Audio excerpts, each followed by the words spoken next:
오늘 6번째 국민특검 브리핑은 아마 우리 언론인분들, 시민 여러분들 아시겠지만 영화 신세계나 또 부당거래, 마치 그 한편의 느와르 영화, 아니 어떻게 보면 실제 영화보다 더 실감나는 나쁜 놈들의 이야기를 다룬 인천세관 마약사건 수사 외압 의혹입니다.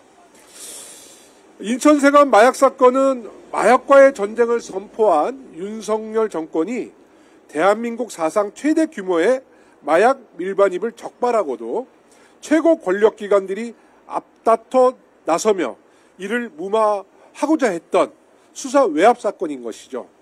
사실 국민들이 도무지 이해를 할 수 없는 그런 정황이 속속 드러나고 있는데요. 대통령인 윤석열은 마약과의 전쟁을 선포하고 당시 법무부 장관이었던 한동훈은 마약 조직을 뿌리 뽑겠다라고 공언을 하고, 당시 이원석 검찰총장은 마약 범죄를 처단하겠다라고 호언장담하지 않았습니까? 그런데 정작 영등포 경찰서 형사들이 대규모 국제 마약 사범들을 검거하고 연루자를 수사하려고 하니까 경찰청, 검찰, 관세청, 대통령실까지 줄지어 나서서 회유하고 압박하고 결국은 수사를 못하게 막았다는 의혹을 사고 있는 사건입니다. 심지어 포상을 받아 마땅한 수사팀장 백효룡 경정을 파출소로 좌천시켰습니다. 오히려 수사를 무마하고 외압을 행사한 경찰 고위층은 영전하고 승진까지 됐습니다. 이런 것들이 영화 신세계나 부당거래에 나오는 장면 아닙니까? 정말 이거는 조폭 영화와 다를 바가 없습니다. 그래서 국민들이 분노하고 많은 의혹을 제기하기 때문에 더불어민주당이 상설특검을 발의한 것이고, 이에 대한 진실은 반드시 규명돼야 한다고 생각하는 것입니다. 그런데 말입니다. 더욱이 이해할 수 없는 건 국민의힘이 이 특검을 반대하고 있다는 겁니다. 김건희 특검이야 대통령 눈치 살피느라 어떻게든 막아내겠다는 그런 의도가 있지만, 마약 범죄를 수사하자는데 왜 국민의힘이 반대하는지 모르겠습니다. 마약을 때려잡겠다고 하던 정부와 여당이 이 마약 사건만은 덮으려고 하는 숨은 의도를 우리는 밝혀내야 합니다. 진실이 밝혀지면 회복될 수 없는 정권의 치명타가 되기 때문에 진실을 은폐하라는 거 아니겠습니까?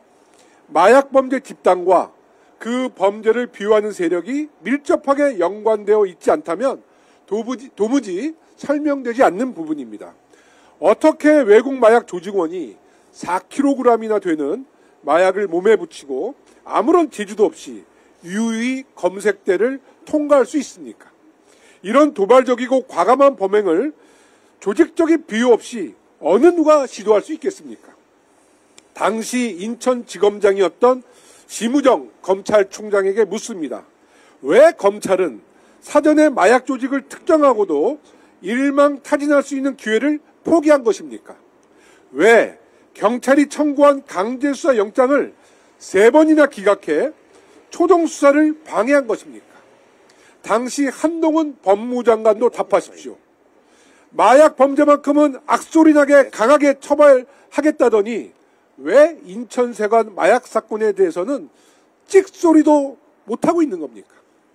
대통령이 검찰총장 출신이라서 그래도 마약 범죄만큼은 소탕할 줄 알았더니 오히려 윤석열 일가 측근 중 마약 범죄를 비호하는 세력이 있다는 의혹이 있는 것입니다. 이게 사실이라면 정말 나라가 뒤집어지는 것입니다. 윤석열 정권은 오히려 대한민국을 마약 공화국으로 병들게 만들어버렸습니다. 무려 400만 명이 투약할 마약을 들여와 많은 국민들이 마약에 중독되지 않았겠습니까? 이건 절대로 이대로 묻혀서는 안 될 중대범죄입니다. 도대체 누굴 믿고 누구의 비호하에 이런 엄청난 범죄가 저질러진 것인지, 누구를 보호하기 위해 이토록 온몸으로 진실을 은폐하고 있는 것인지 우리 민주당이 반드시 특검을 통해 진실을 밝히고 국민 건강권을 지켜내겠습니다. 자, 그러면 지금부터 잠시만 주목해 주시기 바랍니다. 제가 구독자분들을 위해서 선물 하나를 준비했는데요. 제가 항상 여러분들께 드리는 말씀이 있습니다. 뉴스만 평소에 잘 챙겨보셔도 돈이 되고 돈을 벌 수 있다라고 말씀을 드렸는데요. 여러분들은 여기 보시는 삼성전자 뉴스를 보고 어떤 생각이 드세요? 아니면 정치인들의 뉴스, 날씨 뉴스를 보고는 어떤 생각이 드시나요?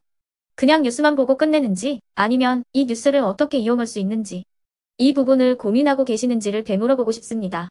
그 이유가 뭐냐 하면 제가 지난번에 여러분들께 뭐라고 말씀을 드렸었죠? 지금은 반도체 섹터를 눈여겨보셔야 한다고 말씀드렸습니다. 그리고 나서 이런 썸네일들 뉴스를 통해서 많이 보셨을 겁니다. 반도체 내용이 이슈가 됐을 때 부자들은 어떻게 생각한다?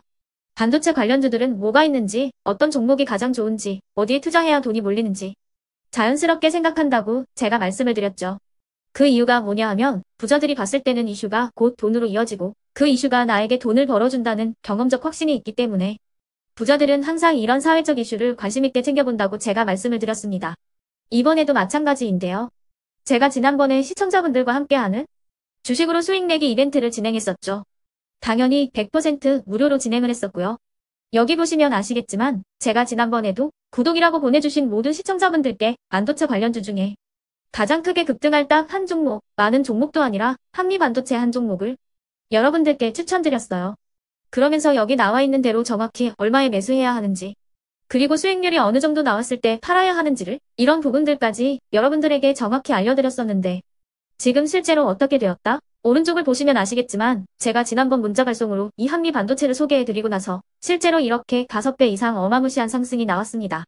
100만원만 투자를 했어도 무려 500만원이 넘는 수익금이 생긴 거죠.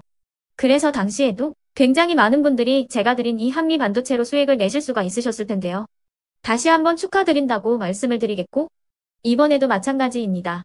앞으로도 2024년, 2025년 계속해서 기대해볼 섹터는 AI입니다. 그 중에서도 AI 반도체는 그 누구도 부정할 수 없는 미래성장 산업입니다. 그러면 우리가 어떻게 생각해 볼 수 있을까요?